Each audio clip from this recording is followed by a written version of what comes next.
Et donc cette nouvelle table ronde, cette nouvelle possibilité pour vous d'échanger directement avec ceux qui ont fait, qui font cet arbre constitutif de l'histoire de l'art à la Martinique, et je dirais des arts à la Martinique, parce que Fromager, c'est un étendard, artistique, c'est un étendard philosophique, c'est un étendard spirituel, c'est un étendard peut-être mystique, et qui convoque l'ensemble des démarches artistiques, l'ensemble de la création même martiniquaise, caribéenne, dans tout ce qui la compose, d'afro-descendants, d'amérindiens, d'indiens, et de profondément donc martiniquais et de profondément caribéens.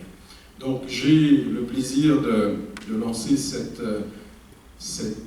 nouvelle étape d'échange et de partage avec l'un des membres fondateurs, peut-être le plus philosophe d'entre eux, mais de la philosophie racinaire. Je vous laisse avec M. Bertin Yvon, que je vous demande d'applaudir.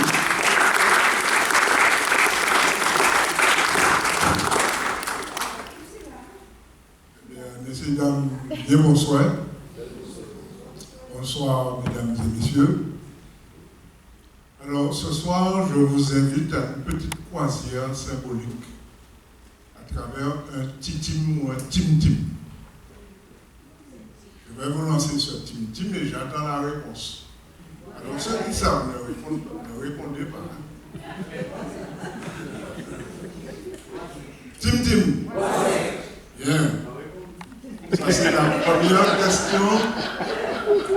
Ça, c'est la première bonne réponse qui va faire de vous des personnes éligibles à ce croisière. À cette croisière, pardon. Mais ouais, mais moi, la sauce, deuxième question, le Montémon. Coco. Les encore. Les encore. Hein? En lettre. En tout cas, quelles que soient les réponses que j'ai entendues, ces dames, allez faire notre honte, allez faire toutes ces bons camarades qui la honte, allez faire comme honte, allez faire famille honte, ma capote en touche. Mais, on va mettre les ballons ensemble, plus tard. Alors, le Montémon, Coco. Bien. Alors, donc, je vous propose une lecture symbolique de ce tim-tim ou titim. Ça dépend si on est en Guadeloupe, si on est en Martinique. Et tout d'abord, qu'est-ce qu'un titim ou un tim-tim? La réponse est bien là, il n'y a pas de problème. C'est une devinette, autrement dit, deviner, dont la racine est de vin. Tiens, voisin. L'expression tim-tim est lancée par le conteur, que je ne suis pas, parce que je ne suis pas un con, qui demande le silence. Donc, il dit tim-tim, titim, ça veut dire silence, silence. Et l'Assemblée répond, voix sec. Alors, pour ne pas vous faire un pied trop, dans le mot bois sec, vous avez bois de tiboaille, en tiboaille, en timamaille. Donc ce soir, généralement, ça s'adressait aux enfants. Donc, bois sec, tiboaille. Mais il semble aussi que bois sec, ça a une relation avec le bois sacré.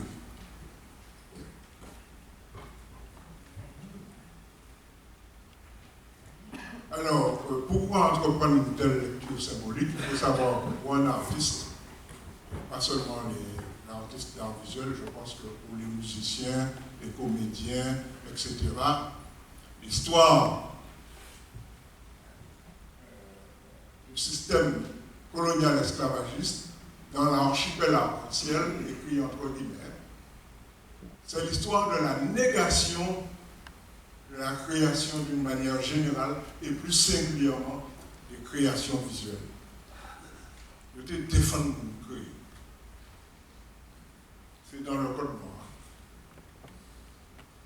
Alors, moi, je m'appuie sur notre langue dite créole, qui est un réservoir de la tradition, de signification, de sens, de sagesse, etc. Et donc, mon propos, c'est de traduire sous des formes visuelles les métaphores de notre langue.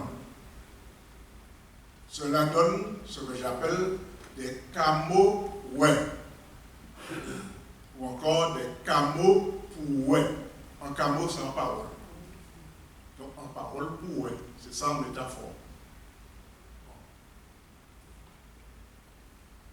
Alors, voilà donc des réalisations qui sont des camots pour ouais et qui sont constitués de camots ouais, c'est-à-dire de vision de la parole, des symboles. Alors, le Montémone, en tout premier lieu, il convient de questionner la réponse communément admise, le mot coco ou coco. Alors là, on a le ballon, on a été en jeu. Dans ce deuxième temps, nous allons proposer de nommer différemment ce palmier ainsi que son fruit. Autrement dit, nous allons exercer notre pouvoir de nommer, car nous devons exercer ce pouvoir. C'est un pouvoir. Et enfin, nous établirons le parallèle entre le mot français cocotier et notre proposition. Il s'agit de mettre en évidence la ligne de démarcation entre la ligne rouge, entre la langue et la culture française et la pensée sous-jacente à notre langue dite créole. Alors, pour établir cette démarcation, pourquoi établir cette démarcation? Parce qu'il est nécessaire de lever les ambiguïtés ou les confusions qui trop souvent masquent notre réalité.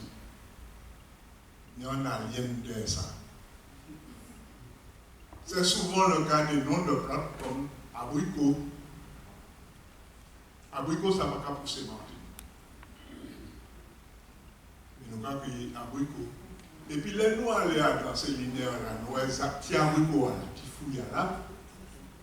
Là, tout petit comme ça, dans le noir qui a un kilo, et dans le noir tout petit comme ça. Et bien nous avons dit abricot pays. On a dit l'oignon pays. Or, nous, c'est le long Abiayala.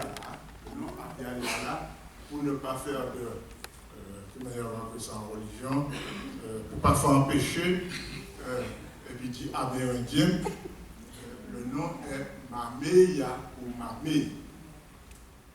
Bon. Et donc, les sapotes, c'est les sapotes. On dit aussi que vous allez on est vers du Cos chez Abdul Jiré, ils vendent des sapotes, ça s'appelle aussi sapote mamé. Bon. Alors c'est pareil pour cerises. À gauche, nous avons des cerises. À droite, nous disons cerise pays. Or, dans les pays espagnols, on l'appelle acerola. Il faut que nous réveillions, non?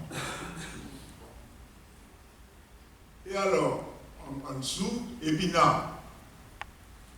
Alors moi qui suis hyper attendu, on m'avait toujours dit, si vous mangez trop d'épinards, attention, on peut monter.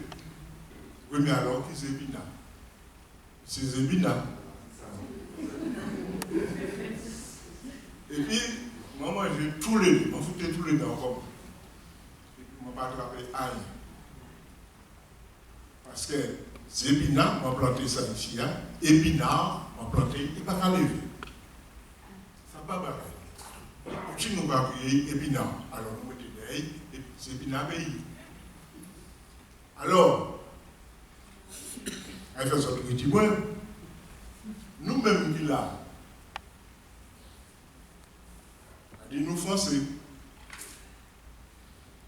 nous c'est des domiens, c'est des pommiers, pas des pommiers. C'est des thaumiens, c'est des locaux, c'est des ressortissants de la diversité, toute qualité de nos Européens. Eh bien, nous c'est des Français pays.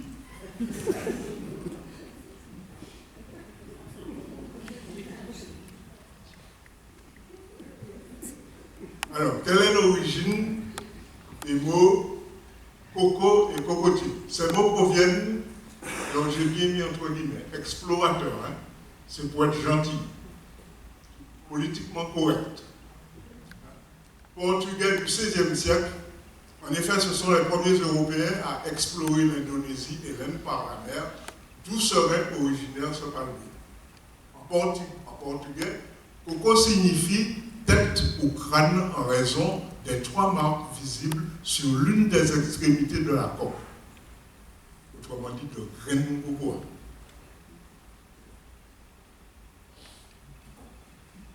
Parce que commentaire, des preuves historiques confortent cette origine européenne car il n'existe pas de nom similaire dans aucune langue de l'Indonésie et de l'Inde et au-delà. C'est un mot européen, coco. C'est un mot portugais. Et toutes les langues européennes ont repris ce mot pour désigner le cocotier dans leur langue.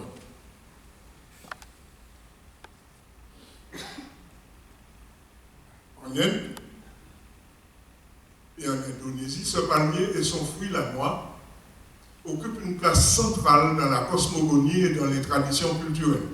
Il est souvent appelé Kalpavriksha ou arbre à souhait, symbolisant une espèce végétale sacrée qui satisfait tous les vœux. Donc en Inde, le coco, la noix, excusez-moi, la noix, cette noix est sacrée. On reçoit les gens avec, on fait des rituels. Vous n'avez qu'à voir dans ce que nous appelons ici improprement les Bodhikouli dans le nord, qui sont des cérémonies indiennes tout simplement, la place de cette noix dans ces cérémonies. Et vous allez comprendre pourquoi. Donc rien à voir de loin ou de près avec le mot portugais coco. Alors pour cela, nous allons faire une proposition. Nous allons changer ce nom. Pourquoi et comment? Nous allons retenir la place primordiale et fondamentale de l'élément eau. Parce que c'est l'un des rares fruits, peut-être le seul, qui porte de l'eau à l'état liquide, enfermé dans une coque hermétiquement, et qui fait d'elle l'eau la plus saine et la plus pure. Moi, je ne suis pas scientifique, j'ai entendu dire que cette eau contient 283 agents chimiques. Je ne peux pas dire plus et ne pas demander moins plus non plus. Cette noix est une semence. C'est une graine. En français, on dit graine pour dire semence. Et nous disons en graine. On peut également dire que c'est une matrice. Alors ça, c'est important. Autrement dit, elle est la manifestation de la matrice cosmique. On peut dire que c'est le Noun de la tradition qu'émette de la vallée du Nil, autrement dit, de l'ancienne Égypte. Donc, ce serait soit une manifestation de l'eau céleste primordiale, soit c'est l'eau céleste primordiale.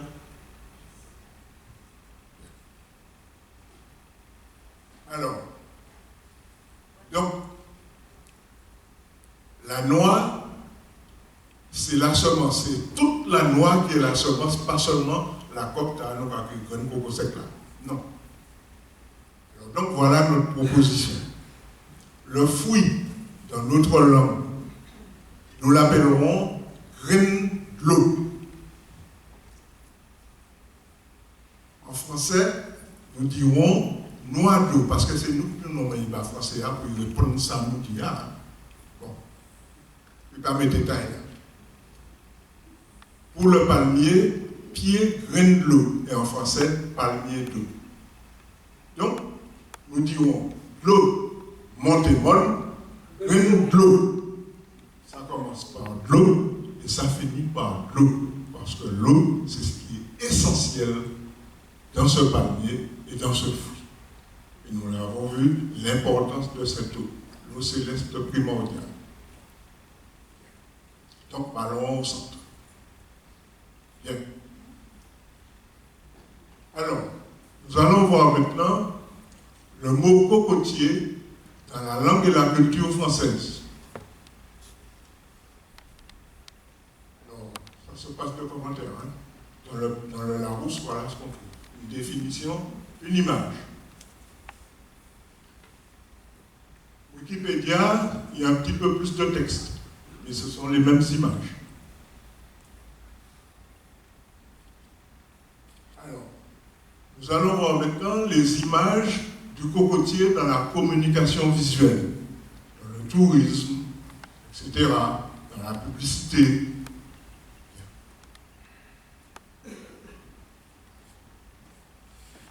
Voilà, donc l'exotisme. L'exotisme, une petite île avec un cocotier, un marin naufragé et quelques arêtes de poissons. Ça donne toutes ces images-là.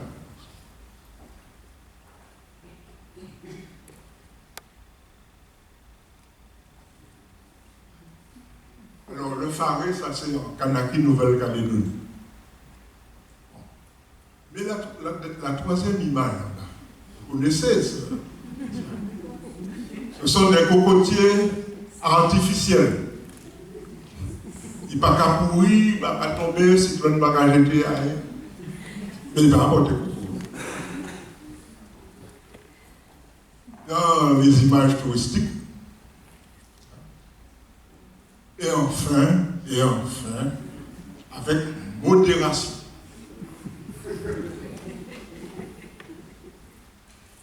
Bien. Alors, nous allons voir dans notre langue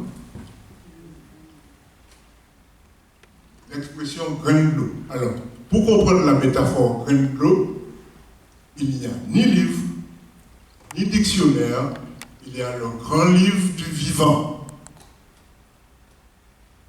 De plus, pour comprendre, il faut l'associer à d'autres métaphores. Voilà.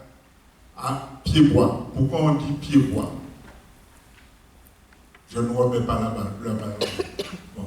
Donc, pourquoi on dit pied-bois? Parce que l'on va regarder un pied-bois, c'est pied en parole, ou parfois tête en terre. Aussi, il y a tête moins, et donc on dit pied-bois, il y a qui connaissent le cas. Eh bien, regardez pied-bois en terre. Bon. Et ça, on trouve l'illustration dans deux fascicules qui s'appellent Les secrets dévoilés de la magie caraïbe. Et chose curieuse, très curieuse, et pas sans raison, peut-être pour le français, mais c'est des Français pays. À droite, vous avez une miniature du XIVe siècle en France, qui représente la chute d'Adam. Adam a tombé tête à Adam, il a pris racine, et puis des pieds, ses broches. C'est ça, hein? Nous allons voir maintenant le mot de l'eau dans notre langue. Alors, avec la terre, l'air, le feu, c'est l'un des 4 éléments et les sources de vie. Les scientifiques disent que la vie s'est développée dans les océans. Donc, 75% de notre corps physique, 75% de la planète, etc., etc. Et l'eau de la purification, le bain des marées de chez nous. Dans notre culture afro-caribéenne, qui est une culture composite, l'eau, c'est aussi tout ce que nous venons de dire. Mais ce sont également toutes toutes les variantes de maman de l'eau. Yemaya, Yemaya, Mami Wata. Dans notre imaginaire, l'eau, c'est la vie qui coule comme la rivière de sa source jusqu'à la mer. Nous pouvons y voir les trois grands moments de la vie humaine.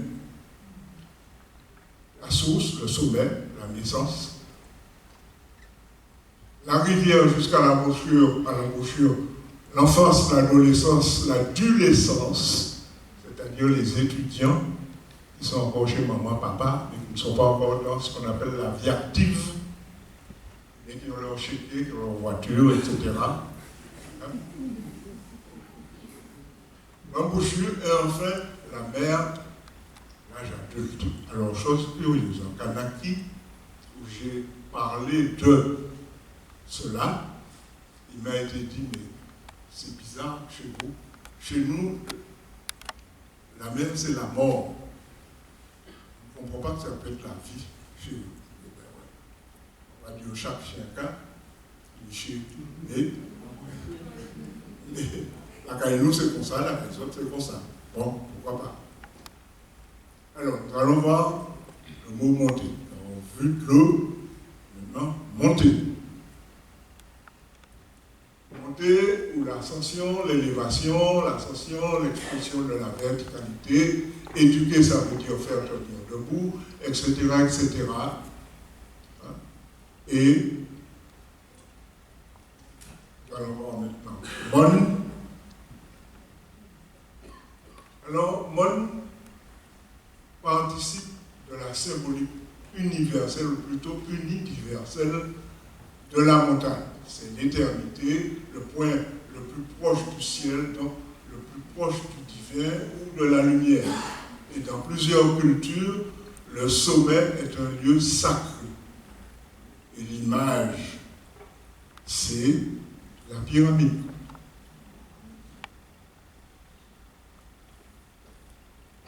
Alors, pour mieux saisir le moment dans notre imaginaire, il faut prendre en compte d'autres expressions ou métaphores où on le retrouve. Parce que nous n'avons pas de dictionnaire et un monde, encore que c'est l'un des rares mots à être passé dans la langue française, le mot monde. Hein? Alors nous avons en Bamon. En Bamon, qu'est-ce qui se passe en Bamon? C'est l'usine. D'accord? Bon. Ensuite, nous avons en Lemon, en tête tout le monde couillé ou pour un en mer. Et là, les anciens de qu'à construire la Caïnou, et de qu'à construire en Lemon qui manière toujours qu'à ouer en mer. Il faut qu'à ouer l'horizon. Alors, chose curieuse, dans le vivant, nous trouvons ce même principe de prendre de la hauteur, prendre de l'altitude. Le cycle du saumon, dans les documentaires sur le saumon, il a sorti en mer, il a monté jusqu'au lac supérieur, car il produit quoi, il a mort, car il produit, car il descend. Mais chez nous, nous avons le titiri. Titiri est même là, il a monté la rivière, là il vient boire, il a un petit poisson à l'autre, là nous va crier en loche. En loche. Mais c'est ça. Donc nous disons ça encore à nous toujours. Bien. Et puis, nous avons tout le monde qui est en monde pour y monter. Tout le monde qui est en calvaire. Autrement dit, en monde, c'est en épreuve. C'est une épreuve. C'est derrière monde qui n'y monde. Et ça ne veut pas dire tout le monde est regardé payant. Monde, toujours monde, et ça n'y a un sens. Nous avons qui s'enseignent après. Alors nous allons voir maintenant, nous allons décomposer le titime, l'eau, monter, mon, l'eau. Il y a d'abord 3 mots pour la question, le nombre 3 mots pour la question et 1 mot pour la réponse. Nous allons voir maintenant comment le nombre 3 est présent dans la structure géométrique des différentes parties du pied graine bleue. En haut, vous avez une noix. La noix s'inscrit dans un triangle.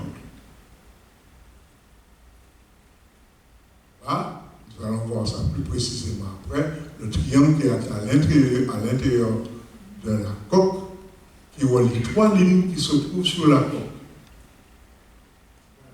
Donc, tout à fait à gauche, nous avons les 3 yeux, comme nous disons, 3 yeux Grenloa. Mais nous avons sur le cercle 3 lignes qui partent du centre, entre le triangle, au centre du triangle intérieur bleu, et qui passent et qui se retrouvent de l'autre côté, de l'autre extrémité de la coque. Cela donne 2 triangles, un triangle la pointe vers le haut, un triangle la pointe vers le bas. Schéma 2, là, ce qui monte, ce qui descend, l'ascension, la chute. Et enfin, on passe à si grand-papa David déjà existait avant en pied de l'eau, et le païnon, l'étoile de David. Et ce symbole est très, très ancien, bien plus ancien que ce monsieur qu'on a appelé le roi David.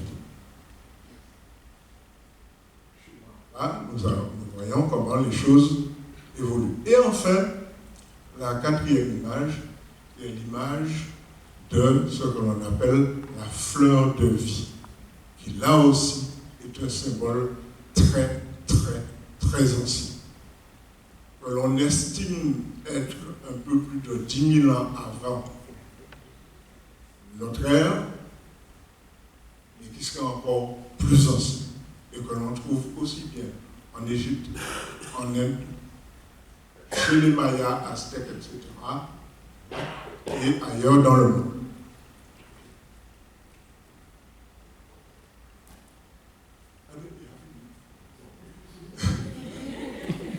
Alors, je répète, l'homontémon, graine bleue. Mais, en plus de graine bleue, en pied graine bleue, c'est un mec marron.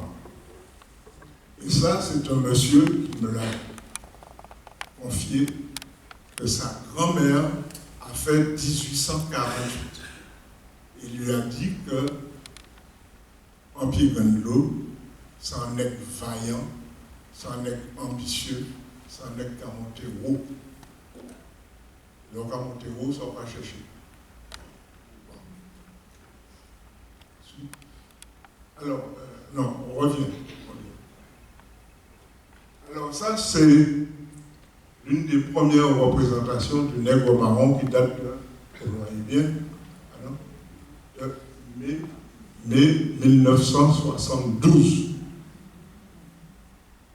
Ça a fait le tour de la question. Je ne vais pas vous dire que même en auto, va trouver un autocollant, tout partout. Bien. Mais la deuxième représentation qui présente Romain, là, il va bien marcher. 1973. Pourquoi Romain? Parce que lorsque Romain a frappé le tambour, il a lancé un message. C'est pas Monok. Oui, tu as engagé Monok. Tu as engagé Monok. Mais tu as pas de tambour pour engager Monok là. C'est un message il lancé. Et le maître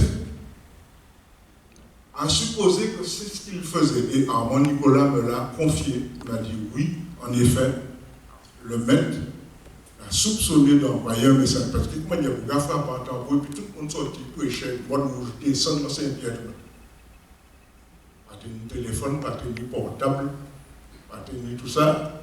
C'est puis tambour. Et ce tambour existe en Guyane, on l'appelle tambour apinti. Il y a quelqu'un qui est initié pour frapper ce tambour, pour lancer des messages à travers la forêt. De Apatou jusqu'à Maripa, sous la fait 5 km. Il y a moins qu'il y a 10 000 pour y vivre. Bon. Donc, c'est d'où la présence de Romain dans cette affiche. Et Et enfin, Piegandlo, Kamit, Wiki. Voilà, selon, en tout cas, ce que je propose comme représentation du nègre marron, c'est-à-dire le